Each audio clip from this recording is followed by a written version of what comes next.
আসসালামু আলাইকুম ভিউয়ার্স, সবাইকে আবারও ওয়েলকাম করছি আমার চ্যানেল ফুড স্টেশন বাই আয়েশাতে।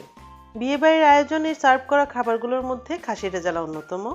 সেই বাবুর্চির মতো রেজালা যদি বাসায় রান্না করা যায় তাহলে যখন খুশি তখনই বিয়েবাড়ির স্বাদটা নেওয়া যায়। কি করে সহজেই বাসায় বাবুর্চি স্টাইলে বিয়েবাড়ির শাহী রেজালা রান্না করা যায় সেই রেসিপিটি আজকে শেয়ার করব। চলুন তাহলে ভিডিওটি শুরু করি। ভিডিওটি শুরু করার আগে প্লিজ আমার চ্যানেলটা সাবস্ক্রাইব করে পাশে থাকা বেল আইকনটি অন করে দিবেন। আমি আজকে খাসির মাংস দিয়ে রেজালাটা রান্না করব, তাই নিয়েছি 1 কেজি খাসির মাংস। আপনারা চাইলে সেম রেসিপিতে গরুর মাংস দিয়েও করতে পারেন। মাংসটা আমি হাড় চর্বি সহই নিয়েছি, আর এর পিসগুলো হচ্ছে রেগুলার সাইজের চেয়ে একটু বড়। খাসির মাংসটাকে আমি খুব ভালো মতো ধুয়ে পানি ঝরিয়ে তারপর সেই মাংসের সাথে 1 চা চামচ লবণ মাখিয়ে 10-15 মিনিটের জন্য রেখে দিয়েছি। এরপর খুব ভালো করে সেই মাংসটাকে আবারও ধুয়ে নিয়েছি আর পানি ঝরিয়ে নিয়েছি। এতে করে খাসির মাংসের যে একটা গন্ধ থাকে সেটা আর আসবে না। এখন চলে যাচ্ছে রান্নার প্রণালীতে। সেই জন্য চুলায় আমি একটা প্যান বসিয়ে দিয়েছি আর তাতে দিয়ে দিচ্ছি 1.5 কাপ পরিমাণ তেল। রেজালা রান্নায় কিন্তু প্রচুর পরিমাণে তেল ব্যবহার হয়, কিন্তু আপনারা চাইলে কিছুটা কমিয়ে নিতে পারেন। এখন তেলটা হালকা গরম হলে তাতে দিয়ে দিচ্ছি 3 টুকরো দারুচিনি, 6-7টা এলাচ, 6-7টা লং, 3টা তেজপাতা। এখন গোটা মশলাগুলোকে হালকা নেড়ে চেড়ে তাতে দিয়ে দিচ্ছি 1 কাপ পরিমাণ পেঁয়াজ কুচি। পেঁয়াজটাকে লাল করে ভাজবো না, হালকা ভাজা হলে এরপরে দিয়ে দিচ্ছি তাতে বাটা মশলা। দিচ্ছি 1.5 টেবিল চামচ আদা বাটা, 1.5 টেবিল চামচ রসুন বাটা, 1.5 টেবিল চামচ জিরা বাটা। আপনারা চাইলে জিরা গুঁড়াটাও ব্যবহার করতে পারেন। বাটা মশলাকে মিনিট খানেক তেলের মধ্যে ভেজে এর কাঁচা গন্ধটা দূর করব। এবার সেই মশলাগুলোর সাথে দিয়ে দিচ্ছি গুঁড়া মশলা। গুঁড়া মশলাগুলো অ্যাড করার পূর্বে আমি একটু পানি দিয়ে নিব। সরাসরি তেলের মধ্যে গুঁড়া মশলা দিলে রঙটা পরিবর্তন হয়ে যায়, সেজন্য আমি পানি দিয়ে নিব। এখন দিচ্ছি 1.5 চা চামচ হলুদ গুঁড়া,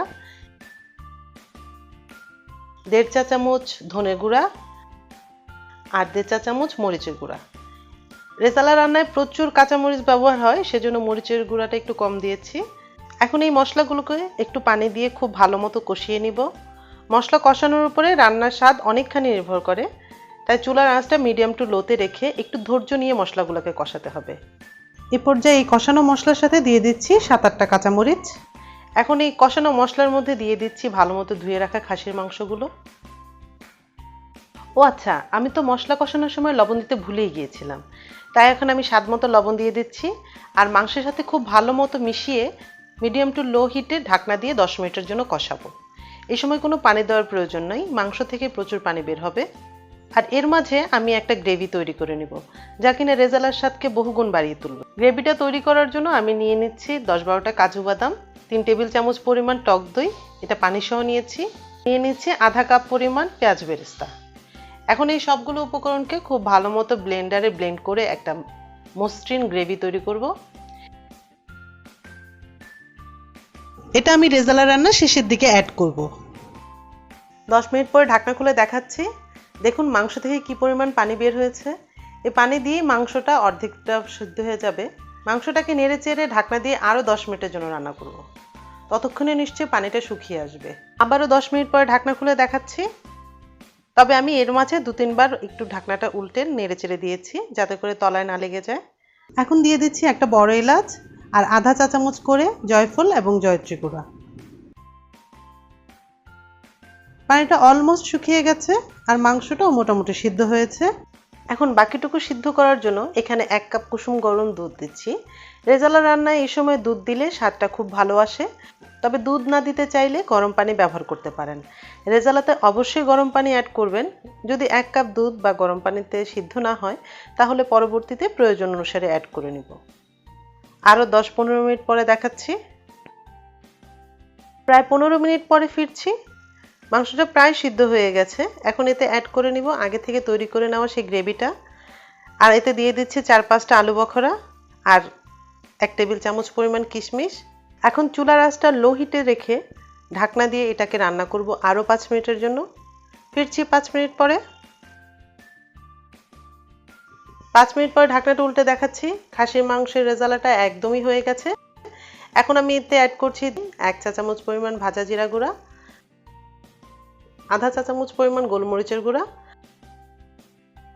1.5 টেবিল চামচ পরিমাণ ঘি আর আধা চা চামচ পরিমাণ গরম মশলা গুঁড়া। এই শাহি গরম মশলাটা যে কোনো খাবারের স্বাদ এবং ঘ্রাণকে অনেক গুণে বাড়িয়ে তোলে। এই মশলাটা আমার বাসায় তৈরি, এর একটা ভিডিও রেসিপি আমার চ্যানেলে অলরেডি আপলোড করা আছে। সেই ভিডিওর লিঙ্কটা আমি এই ভিডিও ডেসক্রিপশন বক্সে দিয়ে দিব। আর এখন দিয়ে দিচ্ছি 1 চা চামচ পরিমাণ কেওড়া জল। বিয়েবাড়ির সেই ফ্লেভার পেতে হলে কেওড়া জলটা দিতে পারেন, না চাইলে নাও দিলেও চলে। ঘি মশলাগুলো ভালো মতো মাংসের সাথে মাখিয়ে নিয়ে ঢাকনা দিয়ে চুলার আঁচটা একদম লোতে রেখে 5 মিনিটের জন্য দমে রাখবো। এই সময় ঢাকনাটা একবারের জন্য খুলবো না, যাতে করে এই সবগুলো মশলা এবং ঘিয়ের ঘ্রাণটা রেজালার সাথে খুব ভালো মতো ব্লেন্ড হতে পারে। বিয়েবাড়ির রেজালাতে ঘি এবং তেলের পরিমাণটা একটু বেশি ব্যবহার হয়, তবে আমরা যদি বাড়িতে রান্না করি সেক্ষেত্রে নিজেদের স্বাদ অনুযায়ী কমিয়ে নিতে পারি।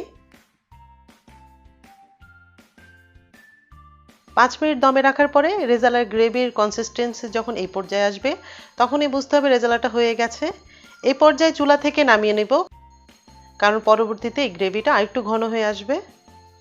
এখন একটা বাটিতে সার্ভ করে দেখাচ্ছি।